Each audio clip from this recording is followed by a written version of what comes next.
I'll give you what I have for now, but the situation is still ongoing and circumstances are still developing. So a lot of what I give you may in fact change by the time we depart the scene.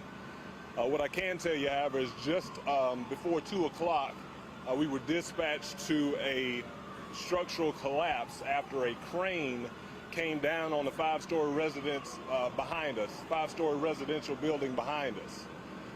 Right now, what I can confirm is that we've had 7 people taken to the hospital, or 7 people who have suffered injuries. 4 of those people have gone to Parkland Hospital, and the other 3 have gone to Baylor. Right now, we have 2 people who were listed as critical, 3 who suffered serious injuries but were not critical, 1 person who has in fact been discharged from the hospital already, and 1 person who's been confirmed deceased. Right now, what we can tell you is that the building itself has suffered multiple collapses in different areas of the building, to include residential spaces as well as the parking garage. Right now, our number 1 priority is the living area on the easternmost side of the building, where it appears that all 5 stories at some point inside the structure have collapsed. This is the same area in which the deceased person was discovered. Our second priority is the parking garage. Right now, every single level of the parking garage, in part, has collapsed. We have multiple vehicles reported inside that collapse zone. Of course, we have no idea at this point whether any people were in those cars or just in that parking garage in general. Our third priority is the remaining living spaces on the westernmost side of the building. The majority of those units do not appear to have suffered any significant damage, even though pieces from the crane did break off and impact some of those living spaces. We have areas that we were not able to conduct primary or secondary searches on out of concern for the safety of our first responders. We have 3 live fine dogs on scene who are going to go inside and try and ensure to the best of their abilities whether there's anyone still in there alive or deceased or otherwise. At this point, most of the people, if not all, who have been evacuated from the building are located over here next to us in the Latino Cultural Center. As I said before, the situation is still developing. We have a lot of unknowns at this time. A lot of the figures that we've provided may change, and we will provide you the updates you need going forward as soon as they're available to us. Jason, is anybody missing? It's too early at this point of the operation to say whether anyone is missing. We've been able to get in as best as we can, finding the 1 person deceased. I've not spoken to anyone on scene who said that they spoke to anyone that says they can't find anyone. So that's a bright spot. But of course, we still got a lot of work to do. And we're hoping that what we have at this point is where it ends. Jason, is it believed the wind caused the crane to collapse?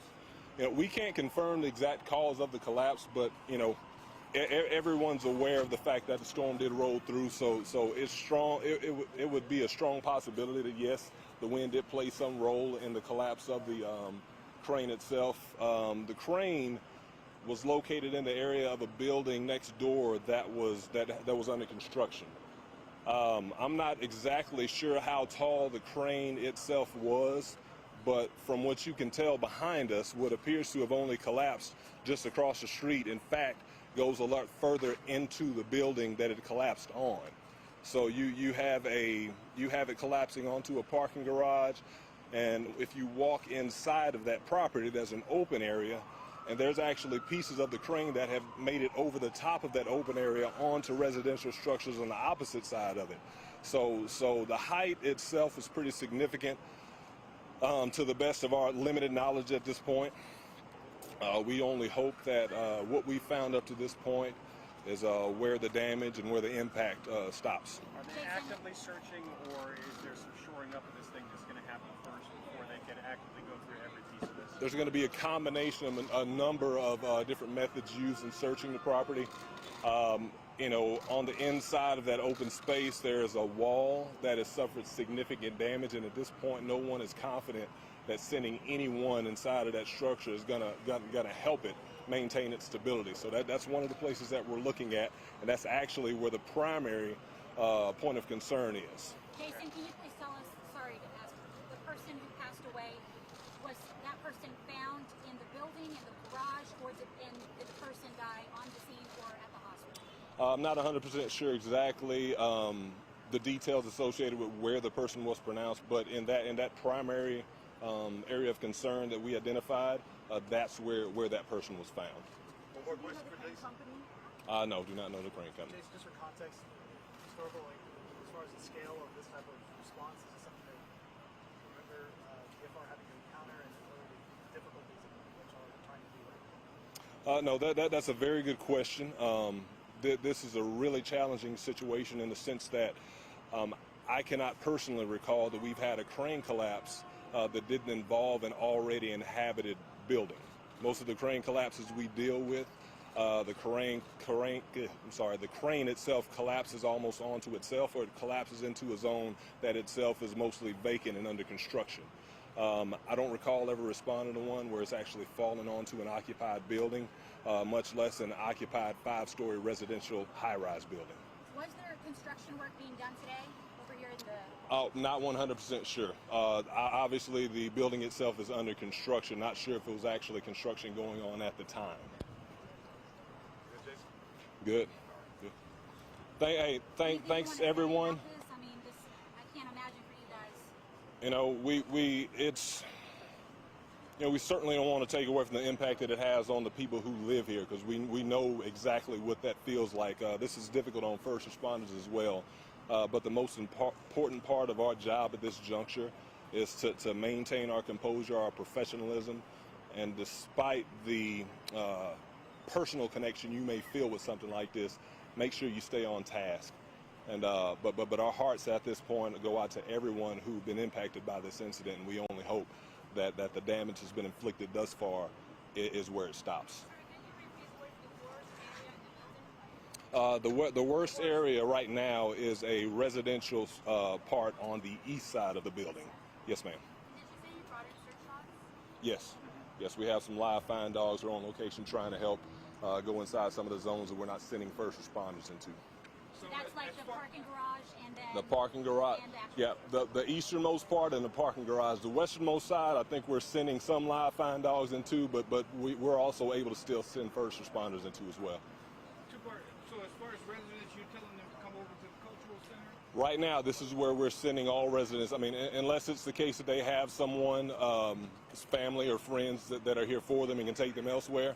Right now, we're working with the Office of Emergency Management, our Box 4 fire buffs, Red Cross, any agency that we can call upon to render aid at this point in time. And so is there some type of procedure that you guys will go through to try to account for all the residents in the building itself? Well, that's going to actually take a joint effort of a number of agencies to include Dallas Fire Rescue, but that's something that we're still in the process of working out. Do y'all need anything by any chance from our viewers, anything at all? No, at this point, we just ask the viewers to keep their thoughts and prayers on the folks here at this location. Sometimes, they ask for blood donation, whatever, Well, I'd have to talk to the Red Cross or somebody along those lines who might be able to give me something, along those lines to let you know about. About residents helping each other, like rescuing other people out of the You may talk to some of the residents. I'm sure a lot of that did go on, even in the panic of the situation in the middle of the storm as it came through. I can't imagine just human nature not compelling you to try and help someone if you know that they're in the same situation you just came out of. Thanks, Jason. Thanks. No problem. Can you run down again just so we have that of the injured, deceased, and all that, because you mentioned 7 numbers? Sure. Passed is among the 7, correct? Yes. Okay. Yeah. We had 7 people, and I'm going to go back to my notes because I may have messed up on the hospitals and numbers. So 7. We had 4 go to Baylor. We had 3 go to Parkland. We had 2 were critical. 3 were non-critical, but serious enough that they had to be transported immediately. 1 was a fatality, and then there was another minor injury who's already been discharged from the hospital. So 6 hurt and 1 killed, is it correct? Yes, sir. Yeah, that would actually be more accurate. Hey, Jason, when can we expect maybe another update from you guys? I will try to give you one as soon as I can. you know, I think I've been able to get the bulk of what I need to tell you at this point in time. I think everything's going to be kind of slow moving as far as any significant developments go. Thank you so much. No problem.